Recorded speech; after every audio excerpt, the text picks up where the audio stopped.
తెలుగు ప్రజలు అన్నగారు అనే అభిమానంతో పిలుచుకునే మహానటుడు ఎన్టీ రామారావు. తెలుగు, తమిళ, హిందీ, గుజరాతీ భాషల్లో కలిపి దాదాపు 300 చిత్రాల్లో నటించారు ఆయన. అనేక పౌరాణిక, జానపద, సాంఘిక చిత్రాలలో వైవిధ్యభరితమైన పాత్రలు ఎన్నో పోషించి మెప్పించారు ఆయన.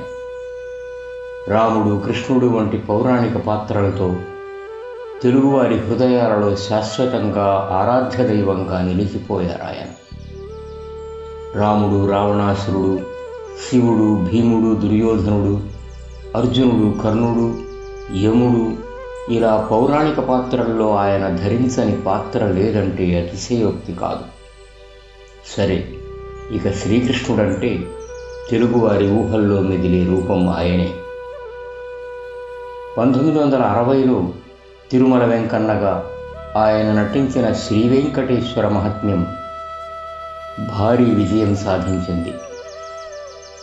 శ్రీమద్ విరాట పర్వంలో ఆయన ఏకంగా 5 పాత్రలు పోషించారు.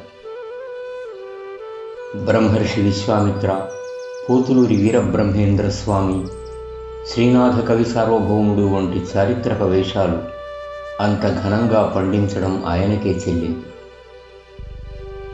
ఇన్ని గొప్ప పాత్రలు ధరించిన మన నట సార్వభౌముడు అల్లూరి సీతారామరాజు పాత్ర ధరించలేదే అన్న అసంతృప్తి కళాభిమానులందరిలో ఉంది. అసలు ఆయనకే ఆ కొరత ఉండేదట. బ్రిటిష్ పాలకులను గజగజ వణికించిన మన్యం వీరుడు అల్లూరి సీతారామరాజు. 1954లో పక్షిరాజా ఫిలిమ్స్ అధినేత ఎస్ శ్రీరాములు నాయుడు నిర్మించిన అగ్గిరాముడు సినిమాలో ఒక బుర్రకథా రూపకంలో అల్లూరి సీతారామరాజు వేషంలో ఎన్టీఆర్ కొద్దిసేపు కనిపిస్తారు. ఆ పాత్ర ఆయన్ను ఎంతగానో కదిలించి వేసింది.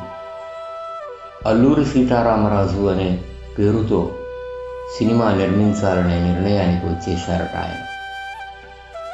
ఎన్టీఆర్ సొంత బ్యానర్లో 1954లో జయసింహ నిర్మించి విడుదల చేశారు. ఆ సినిమా ఘన విజయం సాధించింది. జయసింహ సినిమా తరువాత అల్లూరి సీతారామరాజు నిర్మించాలని ఎన్టీఆర్ అనుకున్నారట. వాహిని స్టూడియోస్లో అల్లూరి సీతారామరాజు కోసం తొలి పాటను 1957 జనవరి 17న రికార్డు కూడా చేశారట. హర హర హర మహా ఓంకార నాదాన పొంగరావు పొంగి ఓ తెలుగు బిడ్డ అంటూ సాగే ఈ పాటను పడాల రామారావు రాయగా, టీవీ రాజు సంగీత దర్శకత్వంలో ఘంటసాల, మాధవ పెద్ది, ఎంఎస్ రామారావు, పిఠాపురం నాగేశ్వరరావు కూడా ఆలపించారట. పత్రికా సమావేశం ఏర్పాటు చేసి చిత్రాన్ని త్వరలో ప్రారంభిస్తామని కూడా ఎన్టీఆర్ ప్రకటించారట ఆ రోజుల్లో.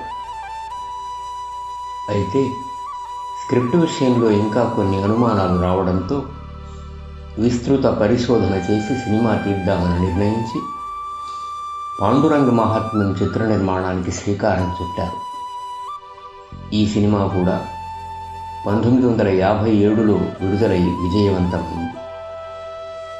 తరువాత 1968లో వరకట్నం సినిమా మొదలు పెడుతూ సీతారామరాజు సినిమాను కూడా ఈ చిత్రంతో పాటు సమాంతరంగా నిర్మిస్తానని ఎన్టీఆర్ ప్రకటించారని అంటారు. ఇది ఇలా ఉండగా 1974లో హీరో కృష్ణ త్రిపురనేని మహారథితో స్క్రిప్టు వ్రాయించి సీతారామరాజు పాత్ర తానే ధరించి సొంతంగా నిర్మించి విడుదల చేశారు. గొప్ప విజయం సాధించింది ఆ సినిమా. ఆ సినిమా చూసి గొప్పగా ఉందని ఎన్టీఆర్ మెచ్చుకున్నారట కూడా. దాసరి చిత్రం సర్దార్ పాపరాయుడు, మోహన్ బాబు చిత్రం మేజర్ చంద్రకాంత్ సినిమాలలో కూడా అల్లూరి సీతారామరాజు గెటప్లో ఎన్టీఆర్ కాసేపు దర్శనమిస్తారు. ఆ మహానటుడు వేయలేకపోయిన విప్లవ యోధుడి పాత్ర ఆయన వారసులు ఎవరైనా వేస్తారేమో వేచి చూడాలి మరి. ఈ వీడియో మీకు నచ్చినట్లయితే దయచేసి లైక్ చేయండి.